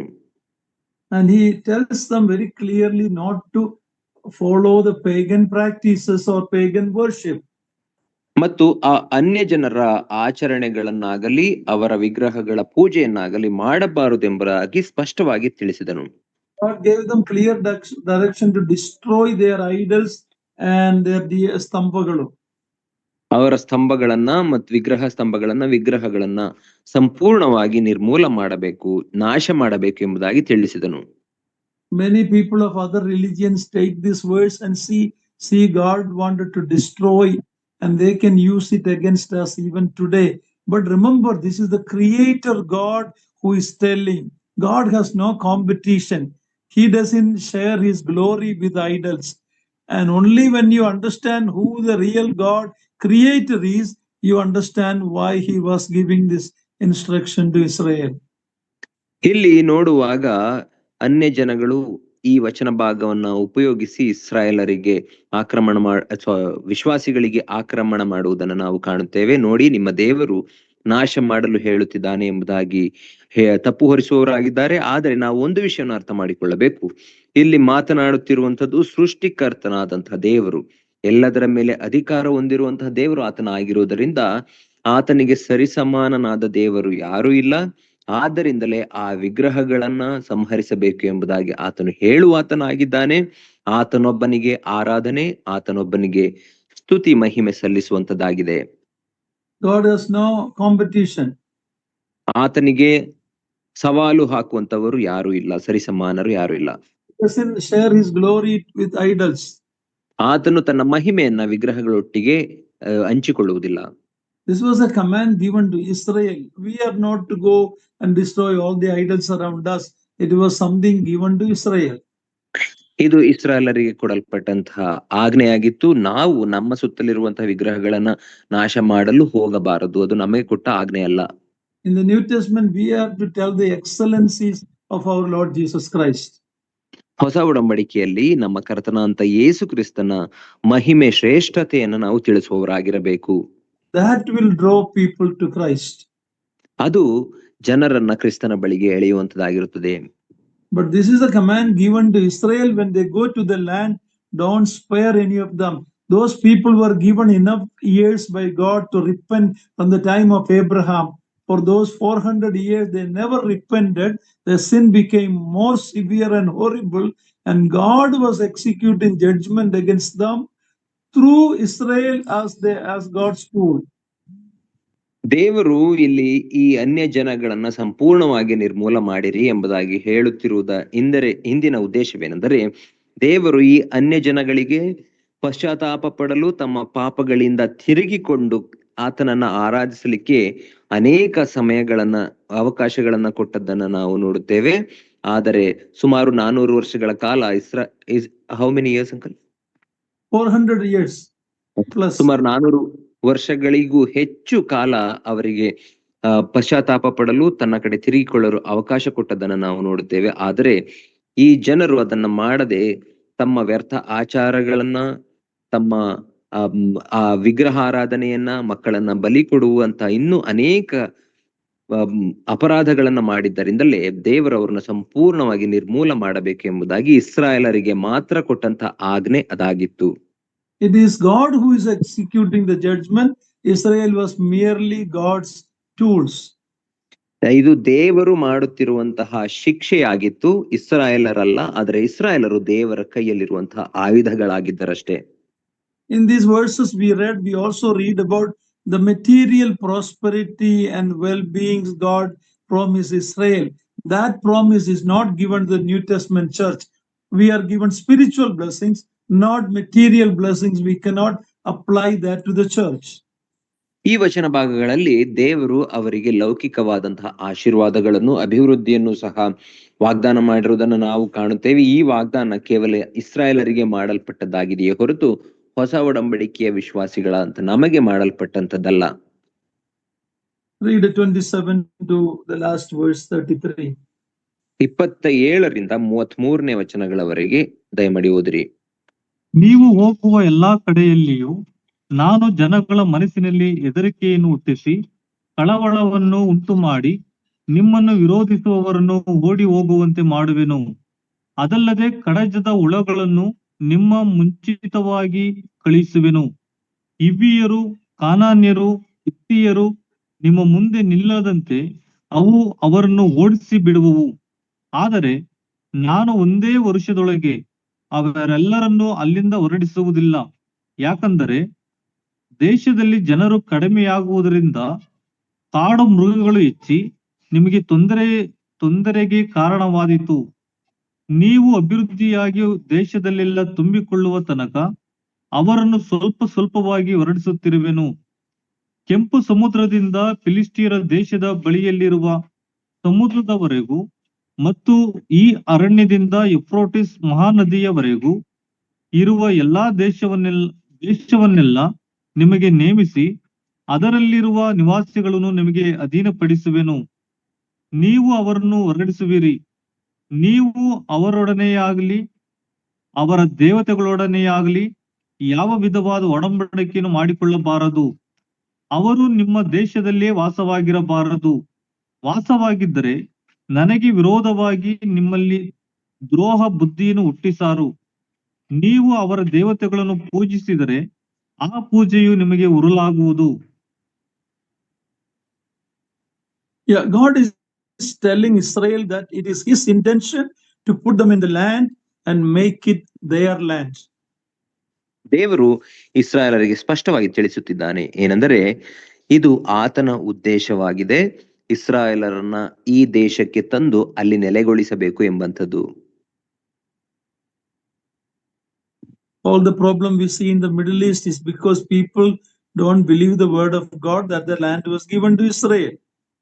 ಮಧ್ಯಪ್ರಾಚ್ಯ ದೇಶಗಳಲ್ಲಿ ನಡೆಯುತ್ತಿರುವಂತಹ ಸಂಘರ್ಷಕ್ಕೆ ಕಾರಣವೇನು ಎಂಬುದಾಗಿ ನಮಗೆ ಗೊತ್ತಿದೆ. ಏನೆಂದರೆ ಅಲ್ಲಿರುವ ಜನರು ಇಸ್ರಾಯೇಲರಿಗೆ ದೇವರು ಈ ಭೂಮಿಯನ್ನ ವಾಗ್ದಾನವಾಗಿ ಕೊಟ್ಟಿದ್ದಾನೆ ಎಂಬುದನ್ನ ಅವರು ಸ್ವೀಕರಿಸಲು ಸಿದ್ಧರಿಲ್ಲ.